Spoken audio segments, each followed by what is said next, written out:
I think that for white parents, one of the most important things that we need to be aware of is that we cannot avoid conversations about anti-Blackness, about race with our children.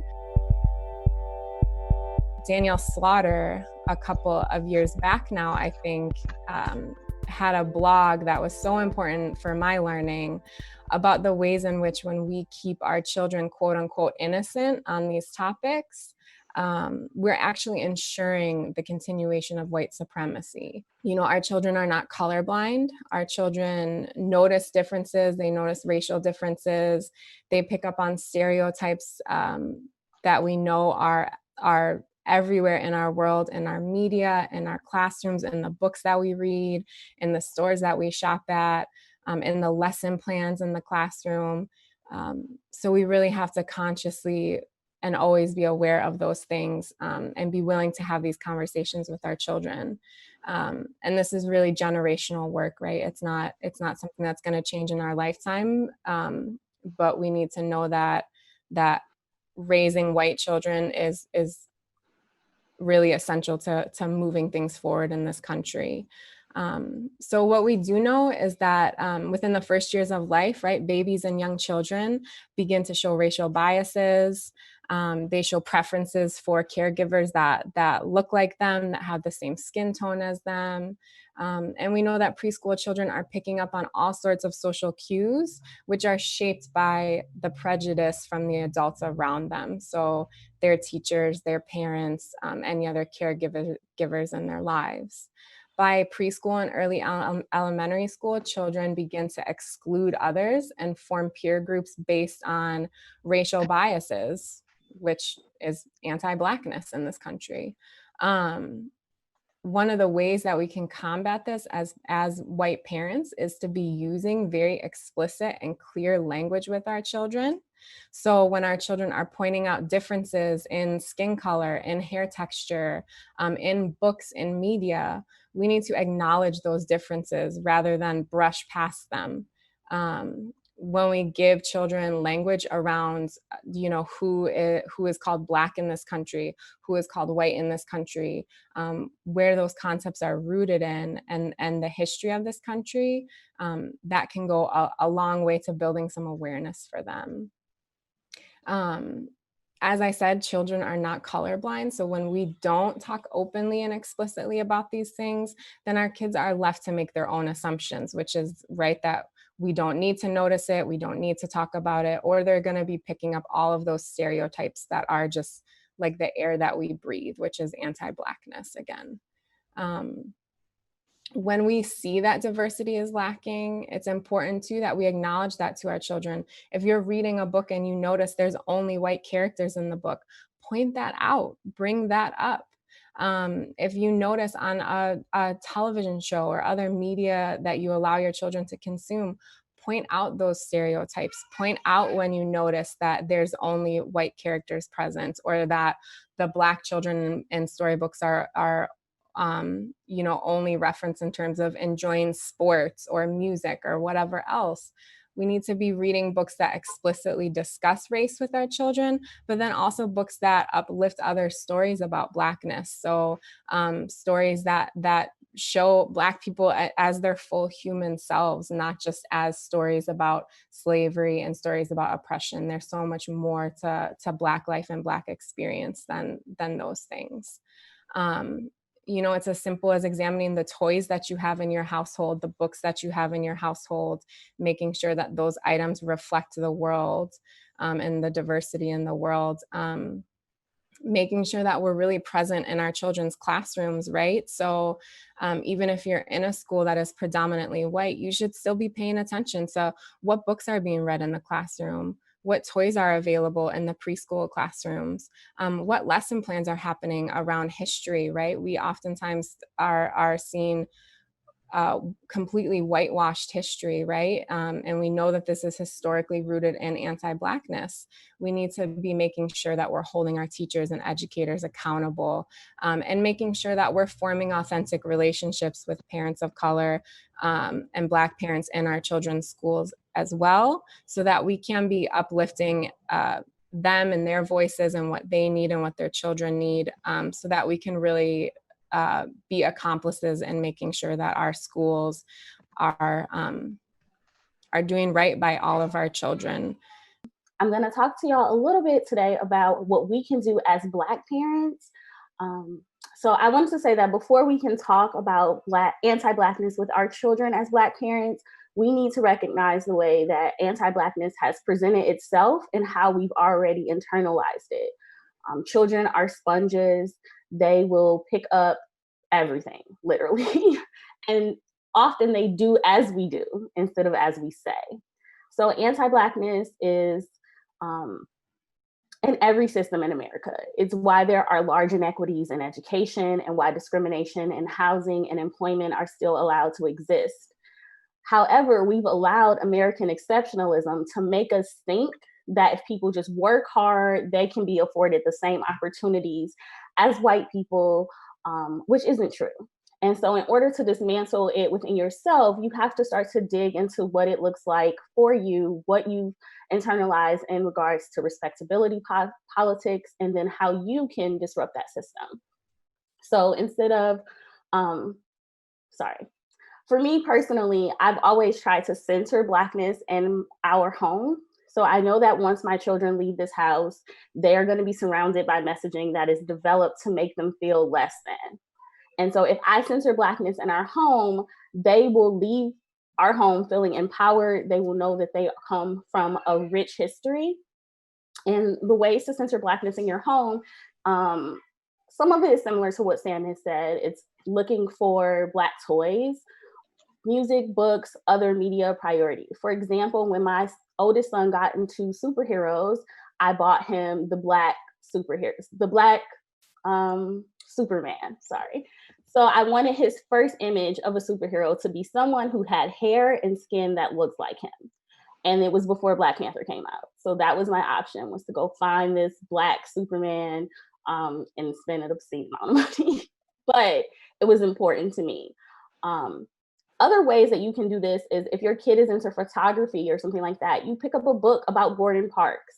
Read it with them. If dance is their thing, pick up a book about Debbie Allen, Alvin Ailey, show them video clips on YouTube of Black ballerinas, Black male dancers that they know who look like them. It is so critical for our children to see positive images of themselves because the media is going to show them negative images, and then our children will start to internalize that. They will think that that is how they are supposed to be, or they will internalize it as, well, if I just behave better and I don't behave like this person, then I will be respected. And we know that that is just completely wrong, and it's also anti-Black. So also in time like this, children will have a ton of questions about protests and discrimination. Talk to them about it from a place of empowerment and resistance. And when I'm talking about children here, I'm specifically speaking about Black children. So I want you to be sure to focus on talking to your children about how we resist systems of oppression, how we resist anti-Blackness as a people. My children's introduction to the civil rights movement has been from children's books like Freedom on the Menu, which is a book about the Greensboro sit-ins, The Youngest Marcher, which is a book about Audrey Young, I believe, who's the youngest known civil rights marcher who was arrested as a child for fighting for her rights. I want them to know that it is absolutely okay to resist anti-Blackness. I want them to know that they're not the first. You don't have to settle for these systems. So if you show them other people who look like them resisting, they will know it's okay to resist. You also need to talk to your children about Black history all year, not just in February. You need to be sure to go to their schools, ask their teachers if they need assistance in any way, coming up with more resources than Dr. King or Rosa Parks. Like our history is so rich and they need to know more about it.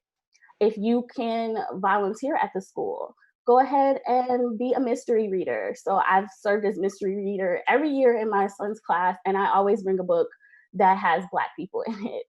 I've introduced the kids to Debbie Allen or, oh gosh, it's slipping my mind right now, the other person at the moment. But you can do those things in a way that disrupts the system. And then also your children will start to see you as a dismantler. They will see you as someone who fights back against what everyone else is doing and what everyone else says is okay. And I wanted to piggyback off of something that Sam said that we need to do also as Black parents, and that is to be careful of the messaging that you yourself are sending your children. So, when you talk about certain neighborhoods, are you speaking negatively about that neighborhood? Do you call it a ghetto?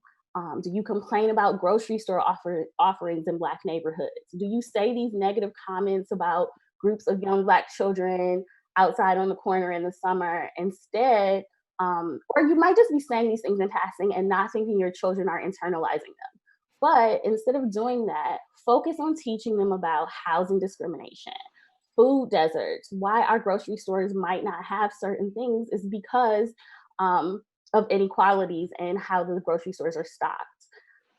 Go to the customer service representative with them and say, hey, we would like to have more organic offerings. We'd like to have more produce. Let them see you fighting back against these things. And then also talk to them about the need for community centers in our neighborhood. And so our children need things to do in the summertime, and sometimes those things don't exist in our neighborhoods because of discrimination and anti-Blackness. If you want more in terms of how to talk to Black children specifically about these things, Parenting for Liberation is a really great resource for Black parents. It's helped me tremendously. And Trina Green Brown, who founded that website, also has a book out now. Could you give some more specifics or descriptives of what we should be looking for as parents? When growing up, my grandparents only bought me Black dolls, my mom, and they wanted to make sure that I had dolls that looked like me. So I've done the same with my children for the most part. So I can't do that with superheroes, obviously, because sometimes they're green. But I make sure that the dolls that they do have are all brown skin in some way.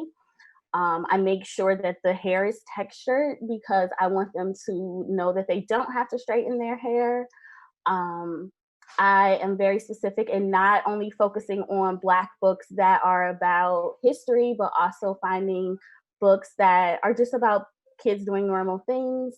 There are a couple really good series. The first one that comes to mind is Jaden Toussaint is a really good series for children who are my oldest is 8, and so he's really into that series right now. And it's just like a Black boy who does like science experiments. He's really into science, and that is his.